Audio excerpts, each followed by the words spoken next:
ಅಶ್ಲೀಲ ವಿಡಿಯೋ ಪ್ರಕರಣ ಬೆಳಕಿಗೆ ಬರ್ತಾ ಇದ್ದಂತೆ ತಲೆಮರೆಸಿಕೊಂಡಿರುವ ಸಂಸದ ಪ್ರಜ್ವಲ್ ರೇವಣ್ಣ 14 ದಿನವಾದರೂ ಎಸ್ಐಟಿ ಕೈಗೆ ಸಿಗದೆ ತಲೆಮರೆಸಿಕೊಂಡಿದ್ದಾನೆ. ಎಷ್ಟು ದಿನ ಜರ್ಮನಿಯಿಂದ ದುಬೈಗೆ ಪ್ರಜ್ವಲ್ ಹಾರಿದ್ದ ಎನ್ನಲಾಗ್ತಾ ಇತ್ತು. ಆದರೆ ಈಗ ಕತಾರ್ ರಾಷ್ಟ್ರದಲ್ಲಿ ಪ್ರಜ್ವಲ್ ಅಡಗಿದ್ದ ಅಂತ ಹೇಳಲಾಗ್ತಾ ಇದೆ. ಪ್ರಜ್ವಲ್ ಬಗ್ಗೆ ಎಸ್ಐಟಿ ಮಹತ್ವದ ದಾಖಲೆಗಳನ್ನು ಕಲೆ ಹಾಕಿದೆ. ಪ್ರಜ್ವಲ್ ಏರ್ ಟಿಕೆಟ್ ಬುಕ್ ಮಾಡುವವನ ಎಸ್ಐಟಿ ಬೆನ್ನತ್ತಿತ್ತು. ಟಿಕೆಟ್ ಬುಕ್ ಮಾಡುವವನ ಮೂಲಕವೇ ಪ್ರಜ್ವಲ್ ಎಸ್ಕೇಪ್ ಆಗಿದ್ದಾನೆ ಎನ್ನಲಾಗ್ತಾ ಇದೆ.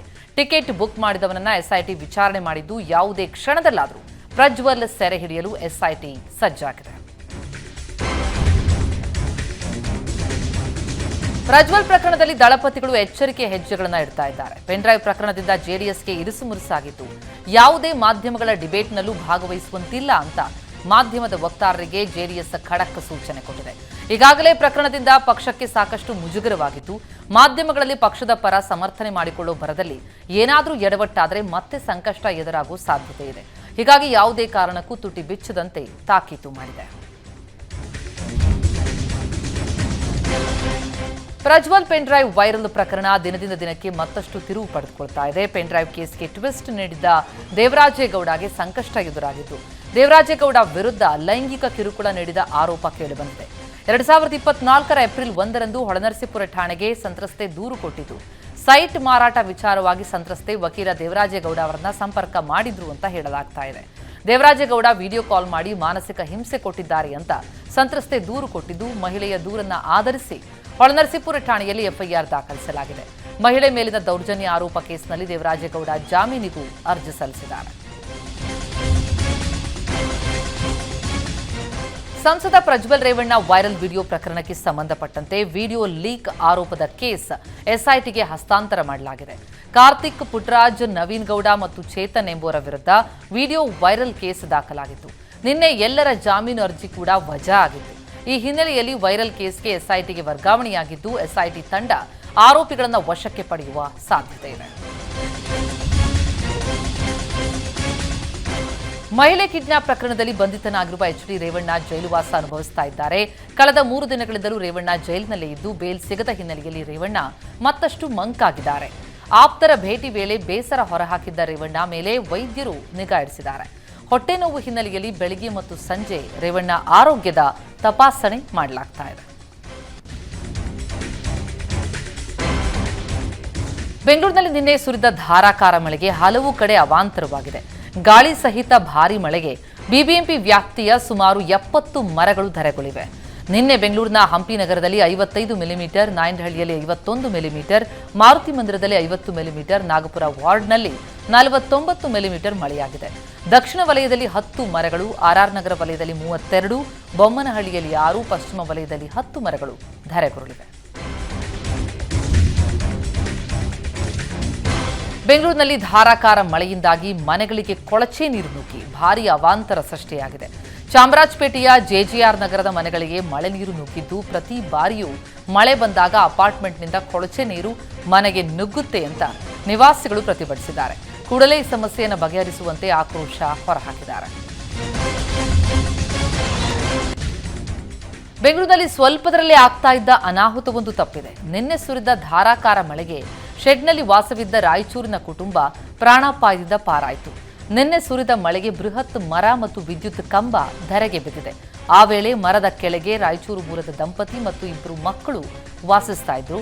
ಮರ ಶೆಡ್ ಮುಂದೆ ಬಿದ್ದಿದ್ದಕ್ಕೆ ಸ್ವಲ್ಪದರಲ್ಲೇ ಅನಾಹುತ ತಪ್ಪಿದೆ. ಮೊನ್ನೆ ಮರ ಬಿದ್ದ ಬಗ್ಗೆ ಬಿಬಿಎಂಪಿಗೆ ದೂರು ಕೊಟ್ಟಿದ್ರೂ ಕೂಡ ಬಿಬಿಎಂಪಿ ಇನ್ನೂ ಕ್ರಮ ಕೈಗೊಂಡಿಲ್ಲ ಅಂತ ಸ್ಥಳೀಯರು ಆಕ್ರೋಶ ಹೊರಹಾಕಿದ್ದಾರೆ. ಬಿಸಿಲಿನ ತಾಪದಿಂದ ಬೆಂದಿದ್ದ ಸಾಂಸ್ಕೃತಿಕ ನಗರಿ ಮೈಸೂರು ಈಗ ಕೂಲ್ ಆಗಿದೆ. ಮುಂಜಾನೆಯಿಂದಲೇ ಜಿಲ್ಲೆಯಾದ್ಯಂತ ತುಂತುರು ಮಳೆಯಾಗಿದ್ದು, ಜಿಲ್ಲೆಯಾದ್ಯಂತ ವಾತಾವರಣ ತಂಪಾಗಿದೆ. ವರುಣನ ಕೃಪೆಯಿಂದ ಮೈಸೂರಿನ ಜನತೆಯಲ್ಲಿ ಮಂದಹಾಸ ಮನೆ ಮಾಡಿದೆ. ಬಿರುಗಾಳಿಯ ರಭಸಕ್ಕೆ ಗೇಟ್ ಬಿದ್ದು ಬಾಲಕಿ ಸಾವನ್ನಪ್ಪಿದ ಘಟನೆ ನೆಲಮಂಗಲ ತಾಲೂಕಿನ ವಾಜರಹಳ್ಳಿಯಲ್ಲಿ ನಡೆದಿದೆ. 7 ವರ್ಷದ ಬಾಲಕಿ ಯಲ್ಲಮ್ಮ ಮೃತಪಟ್ಟಿದ್ದು, ನಿನ್ನೆ ಸಂಜೆ ಸುರಿದ ಬಿರುಗಾಳಿ ಸಹಿತ ಮಳೆಗೆ ಗೇಟ್ ಕಟ್ ಆಗಿ ಈ ಘಟನೆ ಸಂಭವಿಸಿತು. ರಾಯಚೂರಿನ ದೇವದುರ್ಗದ ತಂದೆ ಮುಕ್ಕಣ್ಣ, ತಾಯಿ ಬಾಲಮ್ಮ ಮಗಳು ಮೃತಪಟ್ಟಿದ್ದಾರೆ. ಗಾರೆ ಕೆಲಸ ಮಾಡಿ ಜೀವನ ನಡೆಸ್ತಾ ಇತ್ತು ಈ ಕುಟುಂಬ. ನೆಲಮಂಗಲ ಟೌನ್ ಪೊಲೀಸ್ ಠಾಣೆಯಲ್ಲಿ ಪ್ರಕರಣ ದಾಖಲಾಗಿದೆ.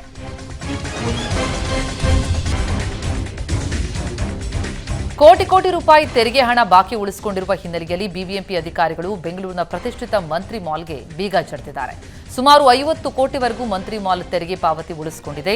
ಈ ಹಿಂದೆ ಕೂಡ ಅನೇಕ ಬಾರಿ ತೆರಿಗೆ ವಿಚಾರವಾಗಿ ಮಾಲ್ಗೆ ಬೀಗ ಹಾಕಲಾಗಿತ್ತು. ಇದೀಗ ಮತ್ತೆ ಇಂದು ಮಾಲ್ಗೆ ಬೀಗ ಹಾಕಲಾಗಿದೆ. ಮಾಲೀಕನಿಗೆ ಶಾಕ್ ನೀಡಿದ್ದಾರೆ. ಬಿಬಿಎಂಪಿ ಅಧಿಕಾರಿಗಳು ಮಾರ್ಷಲ್ ಮತ್ತು ಪೊಲೀಸರು ಬಿಗಿ ಭದ್ರತೆಯಲ್ಲಿ ಮಾಲ್ಗೆ ಬೀಗ ಹಾಕಲಾಗಿದೆ. ಅನಧಿಕೃತವಾಗಿ ನಡೆಸಲಾಗ್ತಾ ಇದ್ದ ಆಸ್ಪತ್ರೆಗಳ ಮೇಲೆ ಜಿಲ್ಲಾ ಆರೋಗ್ಯ ಮತ್ತು ಕುಟುಂಬ ಕಲ್ಯಾಣ ಇಲಾಖೆಯ ಅಧಿಕಾರಿಗಳು ದಾಳಿ ಮಾಡಿದ್ದಾರೆ. ಬೆಳಗಾವಿ ಜಿಲ್ಲೆಯ ಮೂಡಲಗಿ ತಾಲೂಕಿನ ಯಾದವಾಡ ಗ್ರಾಮದಲ್ಲಿ ಸುಮಾರು 4 ಆಸ್ಪತ್ರೆಗಳ ಮೇಲೆ ದಾಳಿ ಮಾಡಿದ ಅಧಿಕಾರಿಗಳು ಸೀಸ್ ಮಾಡಿದ್ದಾರೆ. ನಕಲಿ ವೈದ್ಯರ ಹಾವಳಿ ಕುರಿತು ಸಾಕಷ್ಟು ದೂರುಗಳು ಬಂದ ಹಿನ್ನೆಲೆಯಲ್ಲಿ ಅಧಿಕಾರಿಗಳು ದಾಳಿ ನಡೆಸಿದ್ದಾರೆ. ಆರೋಗ್ಯ ಇಲಾಖೆ ಅಧಿಕಾರಿ ಡಾಕ್ಟರ್ ವಿಶ್ವನಾಥ್ ಬೋವಿ ನೇತೃತ್ವದಲ್ಲಿ ದಾಳಿ ನಡೆದಿದ್ದು ಹಲವರನ್ನ ವಶಕ್ಕೆ ಪಡೆಯಲಾಗಿದೆ.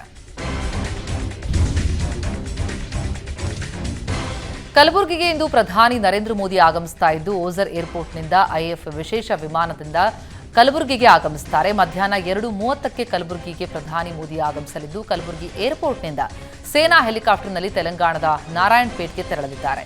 ಪ್ರಧಾನಿ ಆಗಮನದ ಹಿನ್ನೆಲೆ ಏರ್ಪೋರ್ಟ್ ಸುತ್ತಲೂ ಬಿಗಿ ಪೊಲೀಸ್ ಭದ್ರತೆ ಒದಗಿಸಲಾಗಿದೆ.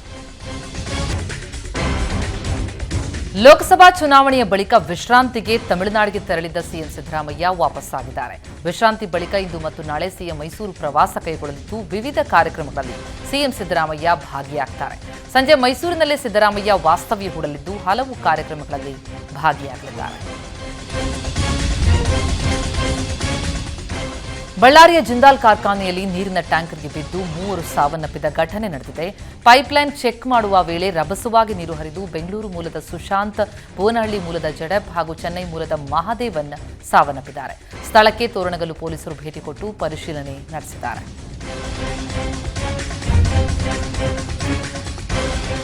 ಇಂದು ರಾಜ್ಯಾದ್ಯಂತ ಬಸವ ಜಯಂತಿ ಆಚರಿಸಲಾಗ್ತಾ ಇದ್ದು ಪ್ರಧಾನಿ ಮೋದಿ ಟ್ವೀಟ್ ಮಾಡಿ ಶುಭಾಶಯ ತಿಳಿಸಿದ್ದಾರೆ. ಬಸವ ಜಯಂತಿಯ ಸಂದರ್ಭದಲ್ಲಿ ನಾನು ಜಗದ್ಗುರು ಬಸವೇಶ್ವರರಿಗೆ ಗೌರವ ನಮನ ಸಲ್ಲಿಸುತ್ತೇನೆ. ಅವರ ಆದರ್ಶಗಳು ಕೋಟ್ಯಂತರ ಜನರ ಬದುಕಿಗೆ ಬೆಳಕು ಕೊಟ್ಟಿವೆ. ನ್ಯಾಯಯುತ ಮತ್ತು ಸಮೃದ್ಧ ಸಮಾಜದ ಅವರ ಕನಸನ್ನ ನನಸು ಮಾಡುವ ನಿಟ್ಟಿನಲ್ಲಿ ನಾವು ಶ್ರಮಿಸ್ತಾ ಇದ್ದೇವೆ ಅಂತ ಮೋದಿ ಟ್ವೀಟ್ ಮಾಡಿದ್ದಾರೆ. ಇಂದು ಬಸವ ಜಯಂತಿ ಹಿನ್ನೆಲೆ ವಿಧಾನಸೌಧ ಮುಂಭಾಗದ ಬಸವೇಶ್ವರ ಪ್ರತಿಮೆಗೆ ಪುಷ್ಪಾರ್ಚನೆ ಮಾಡಲಾಯಿತು. ಡಿಸಿಎಂ ಡಿಕೆ ಶಿವಕುಮಾರ್ ಪುಷ್ಪಾರ್ಚನೆ ಮಾಡಿದ್ದಾರೆ. ಕಾರ್ಯಕ್ರಮದಲ್ಲಿ ಭಾಗಿಯಾದ ಸಭಾಪತಿ ಬಸವರಾಜ ಹೊರಟ್ಟಿ, ಸಚಿವ ಈಶ್ವರ್ ಖಂಡ್ರೆ, ಕೆಪಿಸಿಸಿ ಕಾರ್ಯಾಧ್ಯಕ್ಷ ಸೇರಿ ವಿನಯ್ ಕುಲಕರ್ಣಿ ಭಾಗಿಯಾಗಿದ್ದರು.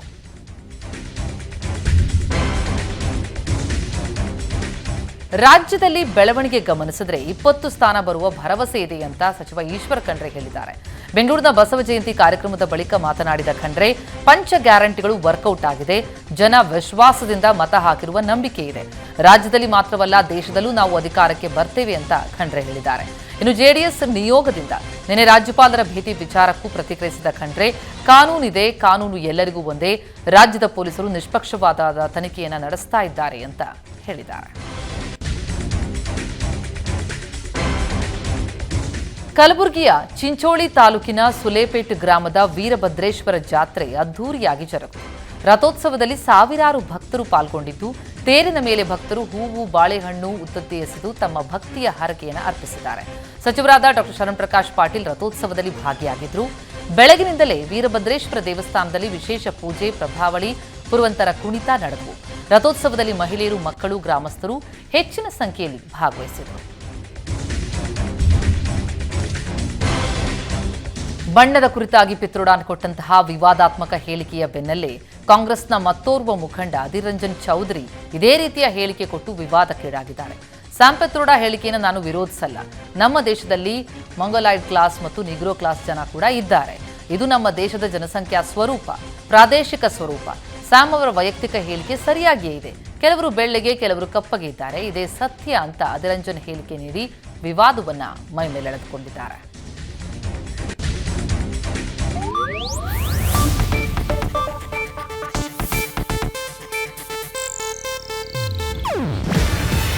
ಇದು ಏಷ್ಯಾನೆಟ್ ನ್ಯೂಸ್ ನೆಟ್ವರ್ಕ್ ಪ್ರಸ್ತುತಿ.